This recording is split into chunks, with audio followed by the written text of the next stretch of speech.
What we do is one of two things. Well, we actually teach the foundation of the most important three-digit number to your name, in America at least, which is your credit score. And I can confidently say that because I have clients at all levels of the totem pole, whether you are unemployed or you make $20 an hour or you make $2 million a month, you still need credit. And I have clients of all calibers that literally can't get approved for anything. They can't scale their businesses, or people that literally can't even get approved for a car because their credit is shot. So we actually build the foundation of, hey, let's get your credit right because you're gonna need it for absolutely everything in America. And then after that, we teach you actually how to use your credit, right? Because let's just be real, how many, show of hands, how many people in America actually understand credit cards, how to leverage their credit, 0% interest, balance transfers? They don't. They look at it as such a bad thing because it's like, oh, I'm gonna go to a Bad Bunny concert, or I'm gonna go buy these $300 Jordans and max out my Chase Freedom credit card. Oh, they're so bad. No, you just don't know how to use them.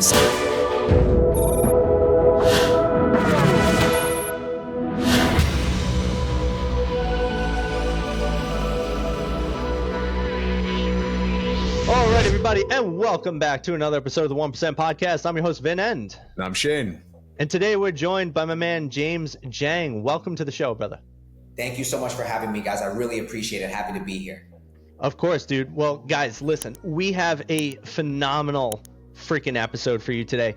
James is a master in the world of credit repair, helping you understand how to leverage finances and giving you some A to Z plans. On the episode today, he is going to go so deep into how you can start leveraging debt, the best ways to figure out how to get into investments that'll serve you. He's going to tell you a little bit more about those fun, get rich quick schemes and how you could do it. Just kidding. He's going to break down why all of that stuff is bullshit. And he's going to give you some real tangible, practical steps. You're not going to want to miss this episode. Whether you're somebody who's in a 9-to-5 just trying to figure out how to start and where, or you're already a seasoned entrepreneur going from 6, 7, or 8 figures, you're going to want to sit in, listen to what James has to say, and he's going to give you some unforgettable tips today. So let's tune in, and we're going to get into it right now.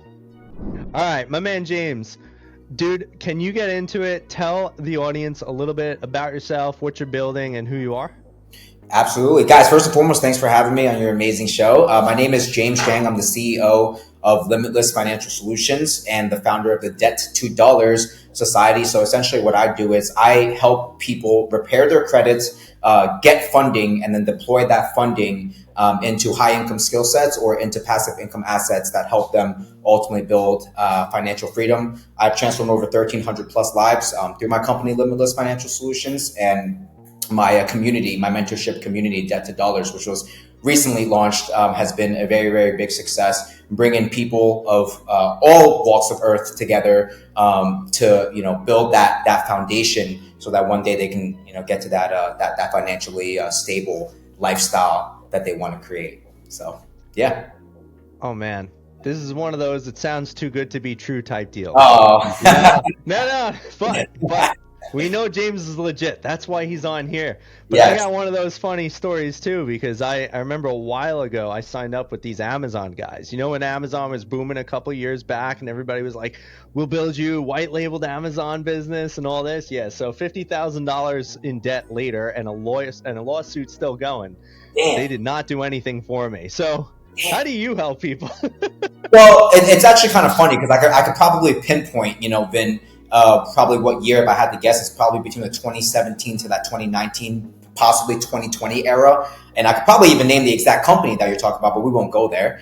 We don't do Amazon automation, any of that stuff. I'm not saying it doesn't work. There's nothing against it. I'm just saying that's not what we do. Sorry, you had to lose 50K. But what we actually do is, we don't sell anything to people that essentially is too good to be true, where it's like, hey, just give me 80,000 and I'm going to turn it into 5 million. It's like, what we do is one of two things. Well, we actually teach the foundation of the most important three-digit number to your name, in America at least, which is your credit score. And I can confidently say that because I have clients at all levels of the totem pole, whether you are unemployed or you make $20 an hour or you make $2 million a month. You still need credit. And I have clients of all calibers that literally can't get approved for anything. They can't scale their businesses, or people that literally can't even get approved for a car because their credit is shot. So we actually built the foundation of, hey, let's get your credit right because you're going to need it for absolutely everything in America. And then after that, we teach you actually how to like use your credit, right? Because let's just be real. How many, like, show of hands, right? Like, how many people in America actually understand credit cards, how to leverage their credit, 0% interest, balance transfers? They don't, right? And they look at it as such a bad thing because it's like, oh, I'm going to go to a Bad Bunny concert, or I'm going to go buy these $300 Jordans and max out my Chase Freedom credit card. Oh, they're so bad. No, you just don't know how to use them. So we teach people how to actually make credit make you money instead of just making the banks money. And then last but not least, you know, high income skill sets, right, guys? I mean, you guys are two very successful men in the industry that, you know, you guys are representing. And, you know, things such as high ticket sales, marketing, personal branding. Those are the things that we teach our students, along with, you know, where to actually deploy your money, right? Like, for example, we have people that make a lot of money, but that's all they do, right? They make a lot of money, but they don't know how to keep a lot of money. And next thing you know, oh yeah, I make 15, 20K a month. My bank account's negative at the end of the month. How? How is that possible? So this is where putting your money to work, you know, whether it's in the S&P, whether it's in crypto, or whatever vehicle best suits you guys as individuals. That's what we kind of guide our students into the right direction of doing. So nobody's reinventing the wheel here. Just financial education that will never be taught in the school system because they want to keep us trapped in the matrix. And I'm making this information widely available to the general public. I see.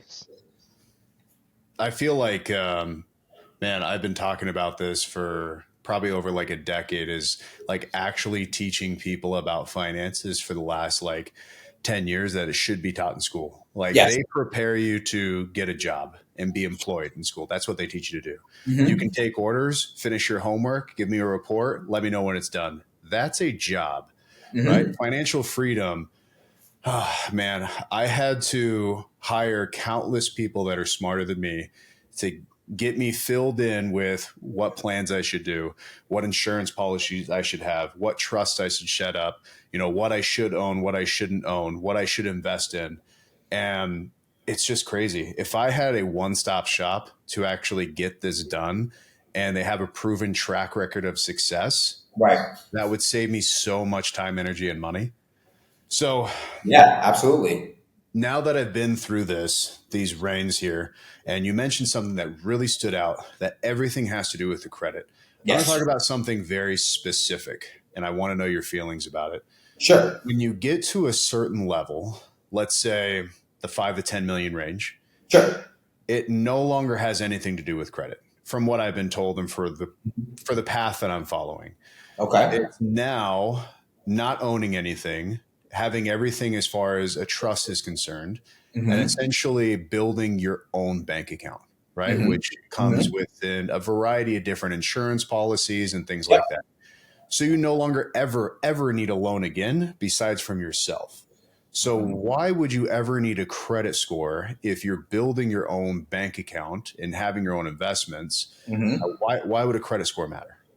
You know, Shane, that's actually a great perspective of looking at it. And like, I actually like it, you know, because when most people talk about credit that they don't know much about, it's like, dude, what they say is fucking, am I allowed to curse on here? What they say is fucking. Yeah, go for it. Yeah. But that actually makes sense. The reason why it's because here, and again, what I'm about to say is not, you know, something that is pinpointed towards, you know, everybody who's making 5, 10 million, 7 million, 8 million, right?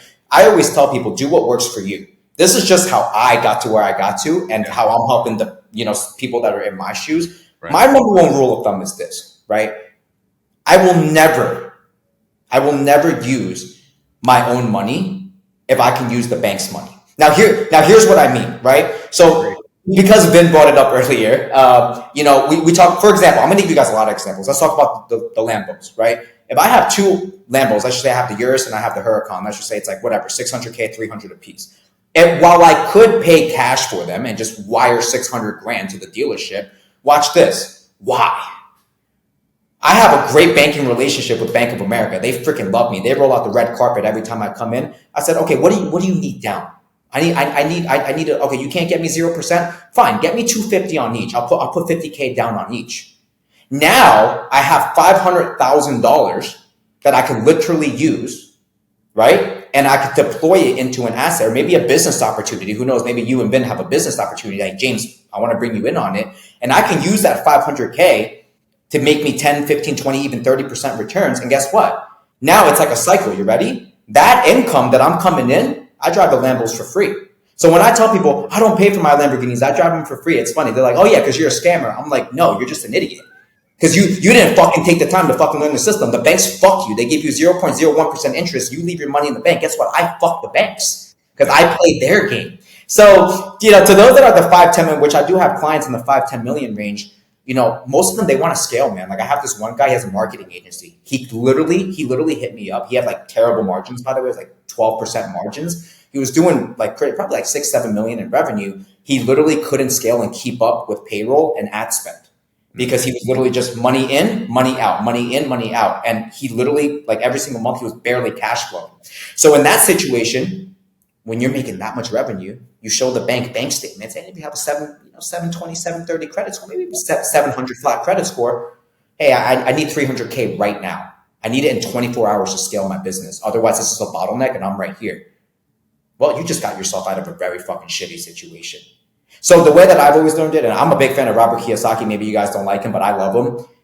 Leverage debt. Yeah, leverage fucking debt, man. Use the bank's money. Don't ever use your own money. Preserve your own money. So that's my standpoint on that, Shane. Yeah, the funny thing is I actually, Rich Dad Poor Dad is probably one of my favorite books. I actually have the cash flow quadrant game. Like that's how nerdy I am. I have the game. Like my wife and I played the game. It's I love that. Yeah, but what you're saying is 100% truth. If you got 5 million in the bank, you don't use any of that money. You take a $5 million loan from the bank, and that's what you play with.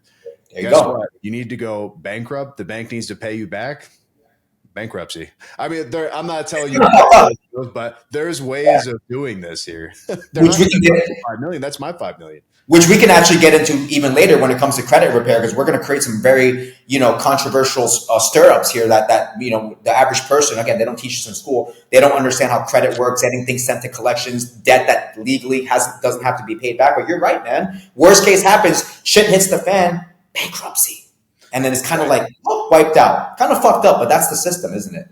I love that you're multifaceted, but I think the people on this channel they always care about making money, right? Sure. Either the high risk, high reward, or the safest options of going. In your opinion, for what you've been doing, what do you guys offer? What do you recommend for all levels of income that are kind of coming in? So here's the thing, man. Although I'm young and I've seen this success at a very young age, I'm boring. Dude, I'm boring, man. Like you will never catch me in a crypto pump and dump. Okay. Like a Shiba Inu coin. I have 2 Shiba Inu dogs. I'll never fucking buy the coin. I don't do all that get rich fast stuff. I stick to the system. I have a wealth manager too. I stick to the system. What's been working? Do we need any more proof that the S&P 500 is a safe bet? Do we need any more proof that year over year it's been proven to give us 10% returns? Right. So why am I going to reinvent the wheel, man? I'm not Albert Einstein. I'm not Houdini. Let's just stick to what works, right? Crypto. I'm not a crypto expert, right? But when it does come to Bitcoin, Ethereum, again, look at the charts. This is not my emotion speaking. We just hit another all-time high this morning around 10 a.m. Look at the charts. If something is working, keep doing it. And whatever's not working, get rid of it. Double down on what's working. So typically what I tell my students as, of course, for educational purposes only, not financial advice, but if you have some extra money, the stock market, index funds, right? If you have money that you don't feel like touching, maybe Bitcoin or Ethereum, the 2 most stable, proven cryptocurrencies. But before all of that, Shane and Vin, I just want to make it clear. And I'm going to quote Alex Hormozy here. Okay. Until you get to a certain level, like in my opinion, a minimum, like I'm talking 400 or 500K of like profit a year, and like you're good. The best investment that you can make is the S&Me 500. Personal development, coaching, mentorships, maybe hiring guys like you who are experts in your field. People diversify too quick, and that's how they go broke. I agree with that. One of the other things that I've seen, and it's interesting, is that a lot of people, I think, would like to do what you're talking about. Mm-hmm. But I've also found that it's a whole nother world to have access to deal flow, right? I'm in a very fortunate position. I work with founders, I have some good connections to finance people. I Yep. work with a lot of entrepreneurs. So if an entrepreneur is like, hey, I'm looking to raise money, I could just ask, oh, can I come in? Can I invest in your company? Oh, sure. Yep. Yep. I got friends in finance and they're like, oh, I'm going to do a real estate flip. Oh, great. I mean, dude, even some of my clients, I've done work with them, like where, one of my clients owns a real estate fund. Yeah. Sorry, real estate company. And he'd be like, oh, I'm doing a flip. You want to come in? I'm like, sure. So I'm very lucky because my work brings me amazing opportunity. But the average everyday person doesn't have opportunities like this.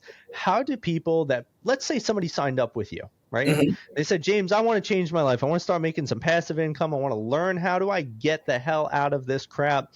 How do you suggest, one, people get access to deal flow? Is there a strategy to them finding ways?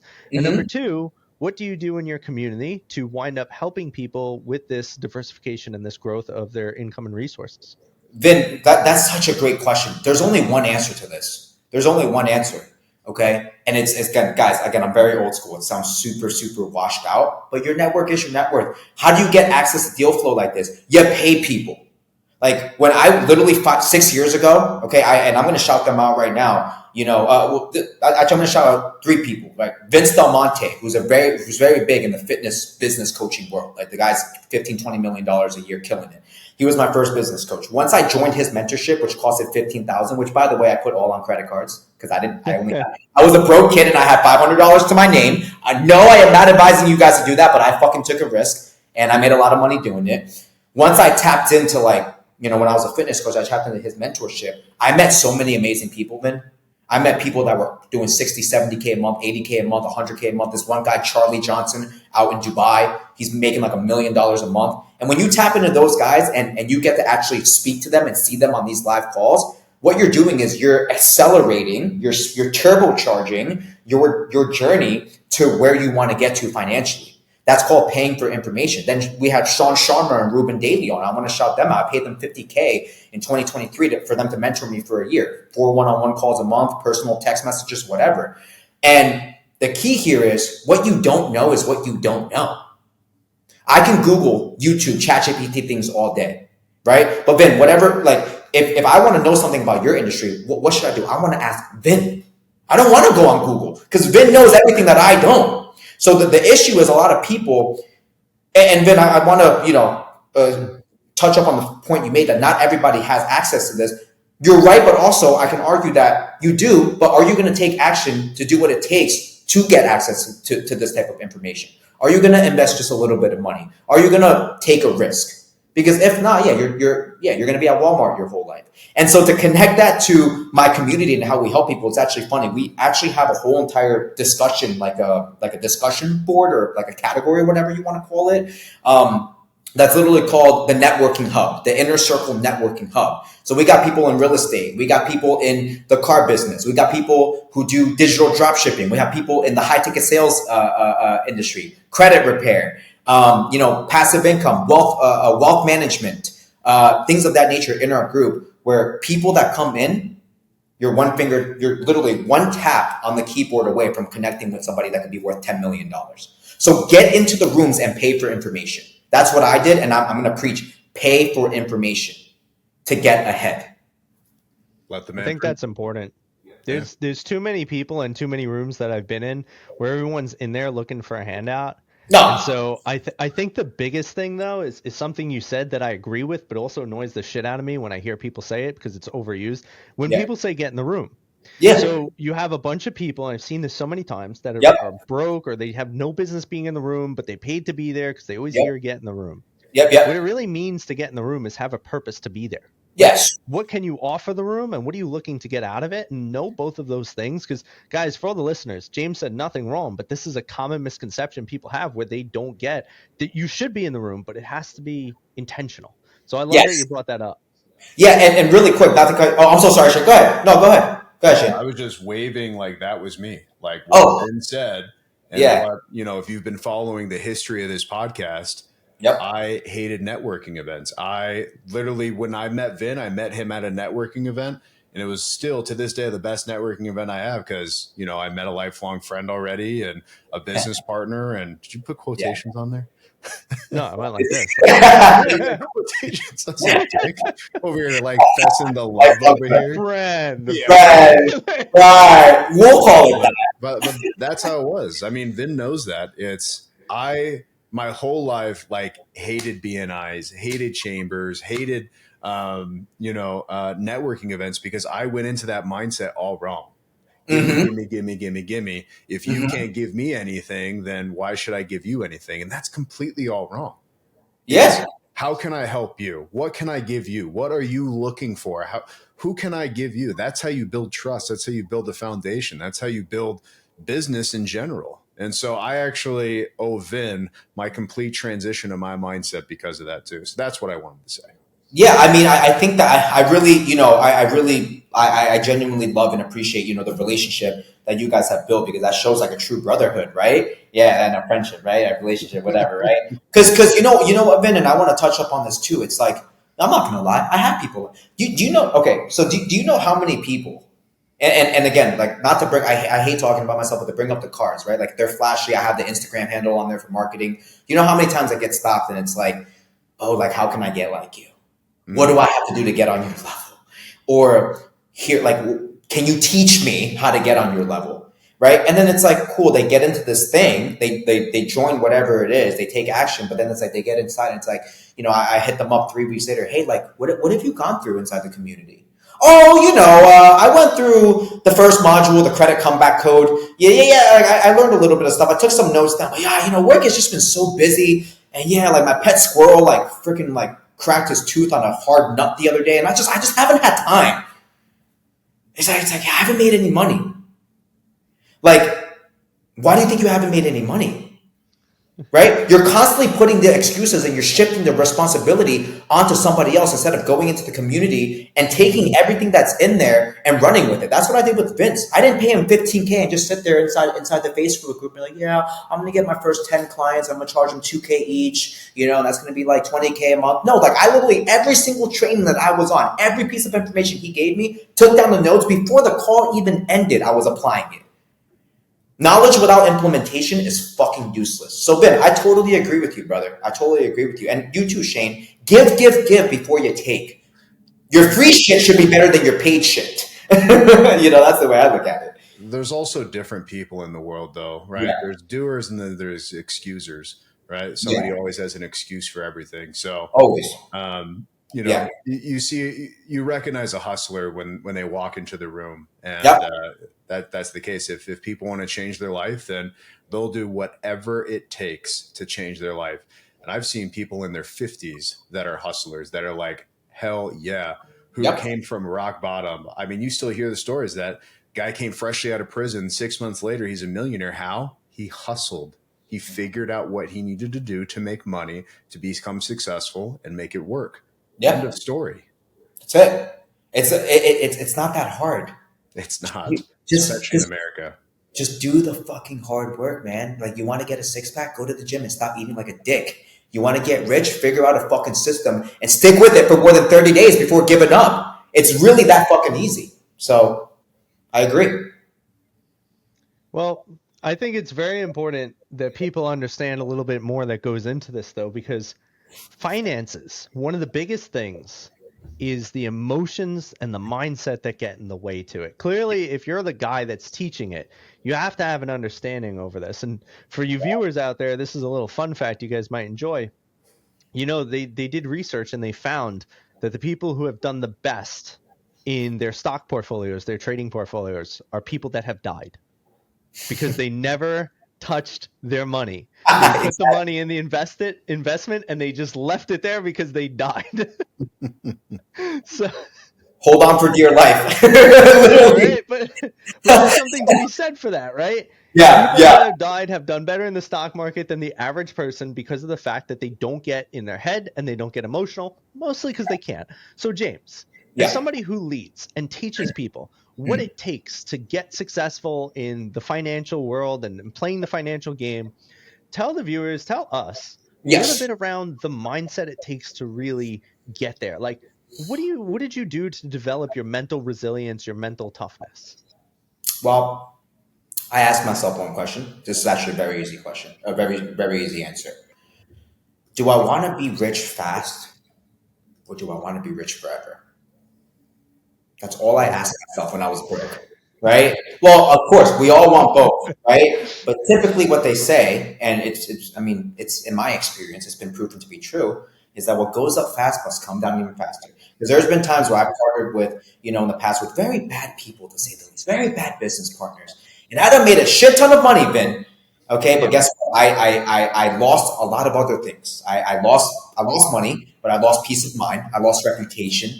Okay, I lost confidence in myself as a man because I'm like, wow, like I really, like, did I do the right thing here? Maybe I really got into bed with a snake. So my thing I always tell my students, and every single day I wake up, I literally preach this is, listen, man, play the long game. Play the long game. Listen, like Gary Vee always says, man, like, oh, you're 40, you're just fucking getting started, dude. You're 50, dude. Life just began.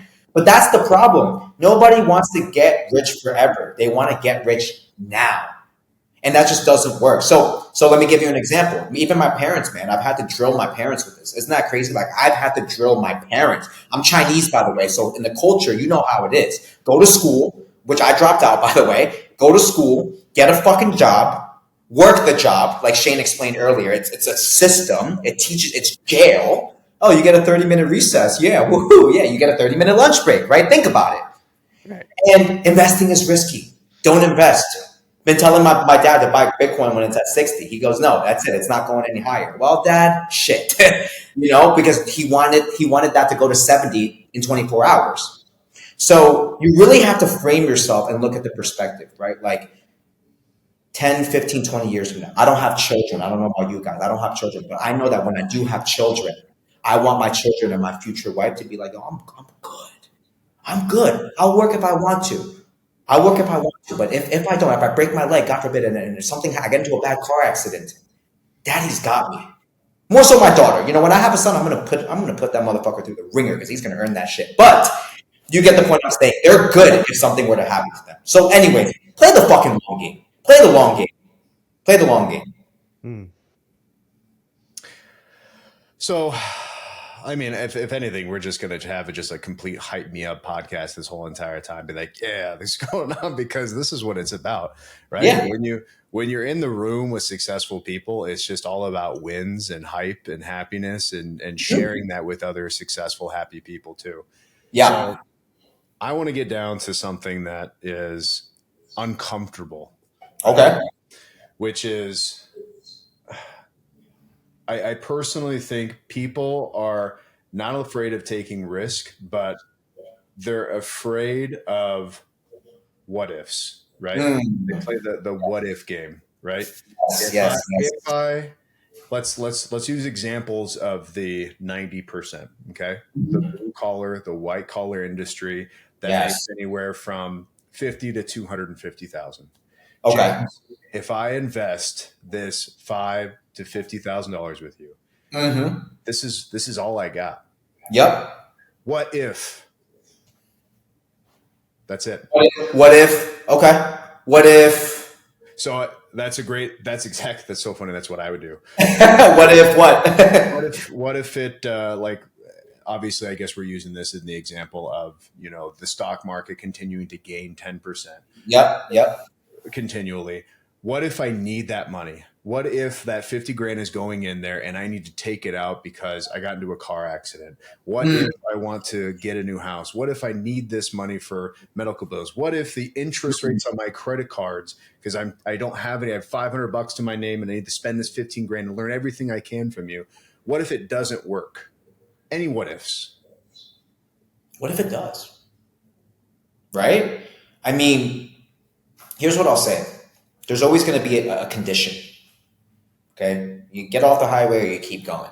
Always. Right? So here's the thing, man. You're right. What if it doesn't work? But what I tell people is when the pain, so like if you're broke, I'm just going to call it, if you're broke, okay? Barely keep the lights on. Your paycheck to fucking paycheck. Got a 500 fucking credit score. The pain of staying the same, must be greater than the pain of fucking changing. There it is. And I can't tell you what that pain is going to be for you. This is what I'm saying. I'm not here to try to persuade or sell anyone. I'm just telling you, when is that pain going to get bad enough for you? Because for me, I was like, fuck, dude. Like, do you know, guys, do you guys want to know a feeling as like a 21, 22-year kid, how embarrassing it is going to Chipotle and having a fucking hot ass girl at the fucking register, and you get your fucking chicken with, you throw some guac on top of it and chips, and you can't pay for it because your fucking bank account is negative? Do you know how embarrassing that is? And it's like, she's just sitting there like looking at me like, haha, you fucking loser. Like, dude, that shit hurts. Or like living in my mom's basement and can't fucking move out. I see my dream car. It wasn't even a Lambo time, an Infiniti Q60. The payments were $500 a month. I couldn't afford it. Meanwhile, there's kids 19 years old driving BMWs, M3s, and M4s. So when the pain, when you're just so sick of your shit and staying at the same level, like when that hurts more than change, that's when people truly change. Now, I guess to your point, can I give something logistical here to the audience that they can maybe take as value, like actually like tangible value? You should never invest. This is why I say the S and Me 500. You should never invest into anything, passive income, diversification, all that bullshit, until you have your active income situated. And that's the issue. People want, going back to what Vin said, I want to get rich fast. I have 10K in savings. Let me put 9K into Shiba coin. Because that motherfucker with a Discord said, I can get 15x returns and I'm never going to have to fucking work again. You idiot. That's your fault. You understand? So it's like, there's also that tangible side where it's like, build and solidify your active income first. I had active income, but I was only making $2,000 a month, Shane. So, but I told myself, I was like, you know what? Here's the way I looked at it. I put it on credit cards. I paid Vince 14.5K on credit cards. I wired him my last 500. I had nothing. My next paycheck didn't come in for another 2 weeks, which was only going to be $800 at the time. I had nothing, right? But I knew the moment I put in that money, first of all, if it failed, I have to make the minimum payments back to the credit card. Again, this is why you should use credit and not your own cash. The minimum payment is 1% of your total balance, 1%, right? So I have leeway to play around with that. And two, well, if I did fail, at least I can say I fucking tried. What if you didn't try? So Gary Vee talks a little bit about this too, referencing him back in there when he was calling, the 37-year-old young, right? You're a baby. You just started. I love that. He also says another thing that Ben and I actually talked about previously on one of the podcasts, and it has relevance to that. So what if it did fail? Play it out. What would you need to do? You would need to what? Work that dead-end job that you're already doing? Could you get one of those? What's the worst case? That's what it is. But he's like, if you actually go in, you fucking dive in. You don't half-ass it. You don't tip your tippy toes in it, because now you're not fully merging into it. So he's like, if you're thinking about doing this and this is all you have, play out the worst case scenario. So you have that prepared in my mind. This fails, I have to go back to my mom's basement. I have to get another dead-end job, which I can easily get. And I have to make credit card payments. And I learn from this failure that happened. Yes. But look what happened when 3 people chose the entrepreneurship route. They made it work. They were stuck in a sticky situation. We fought it out, right? This is what happens. You want to be an entrepreneur, then go. God, I'm getting back to this hype shit, dude. I feel like I'm preaching again. Oh, well, no, but you are. But this is such good shit. And I think people just need a reminder, right? Honestly, like people do, right? But let me ask you a question, Shane. If you invested everything and it didn't work out, this is something I ask my clients all the time. Are you going to be homeless tomorrow? No. Are you not going to be able to eat tomorrow? And here's the Powerball Grand Slam question. Are you going to die tomorrow? You invest 5K, whatever it is, 10K, $500, whatever it is, and it doesn't work out. Will you die tomorrow?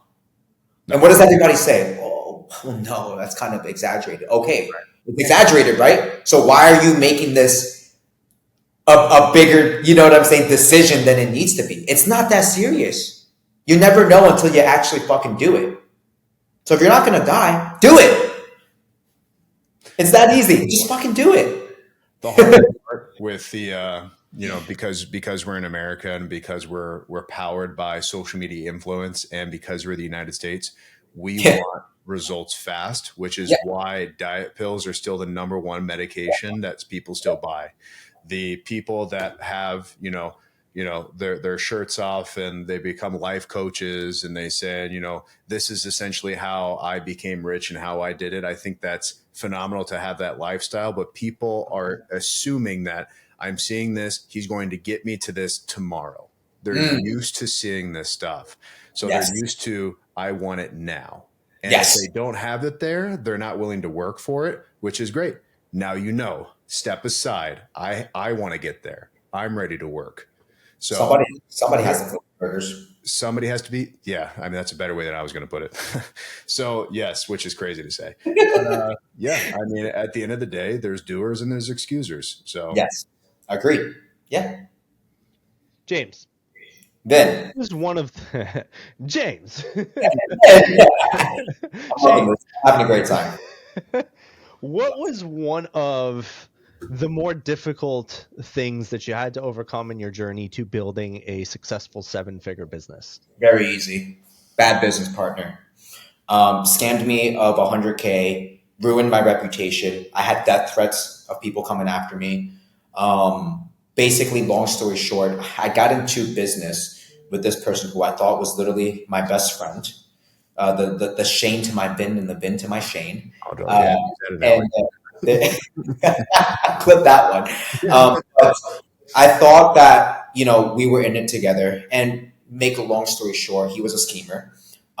Basically one of those people that did a lot of empty promises. You guys ever dealt with somebody that they'll call you randomly and it's just it's all fucking hype. Like, yo, bro, you want to make 800 grand today? Like, I have an opportunity, right? You want to make 800 fucking grand today? And guess what? Really quick, by the way, Ben, we can talk about, you can WhatsApp me after this. But I depending on who the Amazon company was, I believe my shitty ex-business partner was also doing business with this Amazon brand, and they eventually went bankrupt. So basically, he put me on the front end. I was doing all the marketing, all the social media content, and he was smart. He was making money off of me. I would close deals, like $30,000, $40,000 deals for XYZ services, and he would give me a very puny cut because he knew I was broke at the time, and he would take it all. And guess what? My face was attached to this service, to this company that he was doing. Eventually, he stopped paying all his VAs. He stopped paying all of his employees. He literally had people that he took their last penny that had kids, that had children, and he fell off the face of the earth.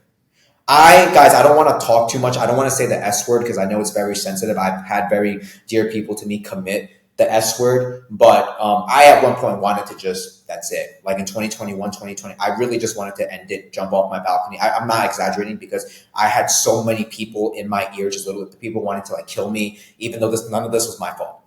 I just got brainwashed and I was just trying to help other people do the right thing. If it wasn't for that experience, I'm so grateful to this day. If it wasn't for that experience, man, I might still be working at Vitamin Shop, personal training at LA Fitness, and fucking working as a busboy because that taught me how to man the fuck up. That taught me that you're gonna get fucked hard in life, especially as a man, and you just gotta get back up and deal with it. And I've gotten fucked since then by other bad business partners, and I've taken it so much lightly, so much lighter, with more money than 100K, by the way, because I know that, hey, shit happens. Move the fuck on, focus on the controllables, and just get better. So I'm grateful for him, to say the least. That's it. Positive, powerful words by the respectable James Jiang. I love it, man. Well, James, we're kind of getting close to the end here, so I got to make sure I ask you our last few questions, man. This podcast has flown by. Go ahead. So, one thing we like to ask about is, what is your version of a 1% life? And we ask that because it's kind of the name of our podcast. We're the 1%, but it's not about being a billionaire. It's about knowing that there are people out there that are achieving greatly, doing things that are extraordinary outside of the other 99% of the people in their industry or in the world in general. And so we're curious as to what your version of a 1% life is. First thing I want to say is just when everything in life is free. Let me say that one more time. My version of a 1% life is when everything in life is free. And what I mean by that is money is imaginary. You don't look at the price tag. You do whatever it is that you want, whenever it is that you want, because you have the freedom and the power to do so. And I'm not talking about cars and, AP watches, Rolexes, stuff like that. I'm talking about, hey, if I want to go ahead and take my mom to Dubai with me first class because she's fucking worked her ass off for 35 years, to give birth to me and my sister and to put us on this fucking beautiful earth, then I can do it. I can pay for the flight. I would use credit card points. I don't pay cash. But if I had to pay cash, I could pay cash and put her on the flight tomorrow. And I've done that 3 or 4 times already, right? If my dog needed an emergency surgery, both of my dogs, right, and it cost 10 grand, I don't care. Swipe the Amex, we're good. That's my version. It's not really about the cars and any of the stuff. That's a byproduct, because at the end of the day, when you have that type of wealth and that, and that financial stability, you can buy those things, but those are just material things. What's more important to me is taking care of the people around you without ever having money interfere with the way that you want to, with the life that you want to provide for them. That's it. That's it for me. It's not the lavish shit. That's the 1% life for me. I love it, Shane. We finally got a new response after 2 years and 100 and something episodes. Good one. Really? I'm surprised. No, I really mean that though. Seriously, like on the record, off the record, like I really mean that, because every man wants a supercar. It's cool. You get them. It's cool. You get the flashy watches. But honestly, man, like after a while, I mean, don't get me wrong. Every time you get into those things, you have a big smile on your face ripping through the streets. But then it's like, yeah, your mom's still working. Oh, like your sister, like my sister doesn't have to work. She went to USC, $80K a year, right? She doesn't have a job right now, but she's living in my penthouse. She's helping me out with some content and editing, putting her skills to work. But I tell her, you don't have to do this. She's stressed out about finding a job. She just got rejected from a job at Madison Square Garden. I go, you don't have to stress about that. You don't need to work. You understand? Like, I got you. So that's just how I see it, being raised in a Chinese household and my values and things of that nature. Like, seriously. I love that, man. That's a great way to be. Yeah. As a man, the most powerful thing we could do is have a sense of duty and service to others, because without that, you're not really a man. Yes, I agree. Fully. Provide and protect. I love it. Yeah. James, you've had a lot of mentors. You've invested a lot in yourself. I'm sure this next question will yield a very phenomenal answer. What is the best piece of advice you've ever received? Oh, come on, Vin. Oh, man. What a great cliche question that I can't answer. That's so hard to answer, right? What is it? Yeah. Just one single piece of advice that I've received? That's right. Oh, man. You guys are makes you really create that value hierarchy that you haven't considered. Could be in a book, too. Could be in a book. Could be in a movie. Could be anything that you hold true to you. I don't know if this is what you guys are looking for, but this is the first thing that pops up into my head, and I preach this every day. Focus on one thing until that one thing can't grow anymore, and then diversify. So here's what I mean by that. I live by this in entrepreneurship, in my outside life, in my relationships, in everything. How often do you guys see people? Let's talk business. I want to do e-commerce. I want to trade Forex. Now I want to open a marketing agency. Now I want to do affiliate marketing. You know what? I might do exotic car rentals too. Fuck it. And it's like, do you get more out of putting 20% effort into 5 different things, or do you get more by putting 100% effort into one thing? But that's so overlooked, because everybody wants to get a small piece of every pie instead of focusing on on getting the whole fucking pie, right? Like, if you have external goals, you want to heal your relationship with your wife, your girlfriend. You want to get out of drug addiction. You want to get yourself into better shape. Let's solve one problem at a time. Because generally speaking, keystone habits, something I always call keystone habits. I forgot what book it's from. I forgot what influencer or whatever creator said it. But when you have keystone habits, it means that how you do one thing is how you do everything. Mm-hmm. Right? So focus on that one fucking thing, all in every fucking day, whether you want to or not, and then diversify. One goal at a time. Love it. I think that's a great piece of advice, because you know what?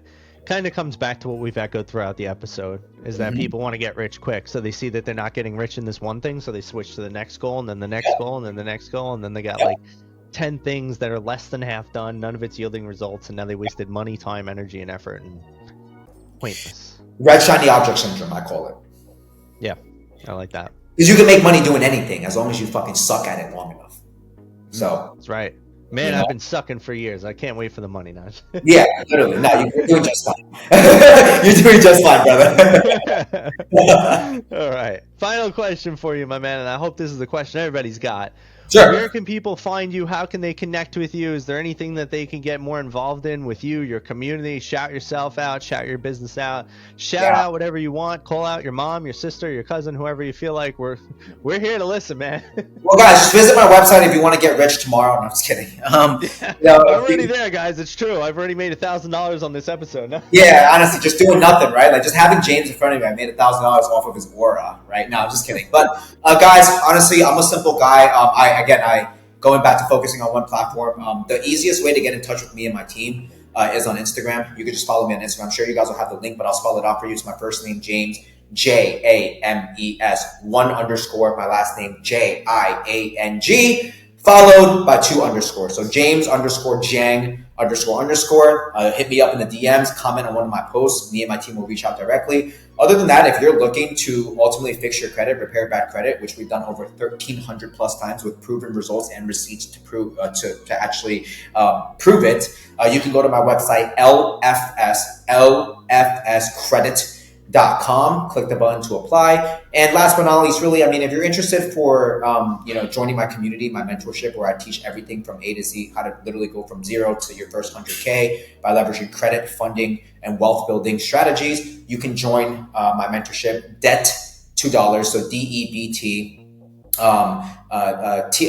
The number 2. DOLLARS, debttodollars.co/inner-circle. It's $47 a month. Again, anybody can afford it, and you can connect with me there. So Instagram, my website, and my mentorship. And that's it. That's it. There you have it, everybody. The illustrious James Jiang sharing all the wisdom with all of you. Go ahead, check out his stuff, get connected. You won't regret it. I guarantee it. And I don't know, if I'm wrong, you could slap me in the face, but I know I'm not. So go hang out with James. James, thanks so much for dropping so much amazing wisdom for our audience. Hang around for a minute after the episode. We got a few more things to tell you. And really appreciated having you on today, man. Thanks. Thank you. I'm so blessed to have you guys, to have me on your show. And, I look forward to doing this again. Thank you guys so much. Of course. Thanks, man. Well, guys, there you have it. That's another episode of the 1% podcast in the books. Don't forget to like, share, follow, subscribe, comment. Let us know what you think. And we'll see you on the next one. As always, I'm your host, Vin, and I'm Shane. that was James. See you, everybody. Bye, guys. See you, everybody. Thank you for tuning in.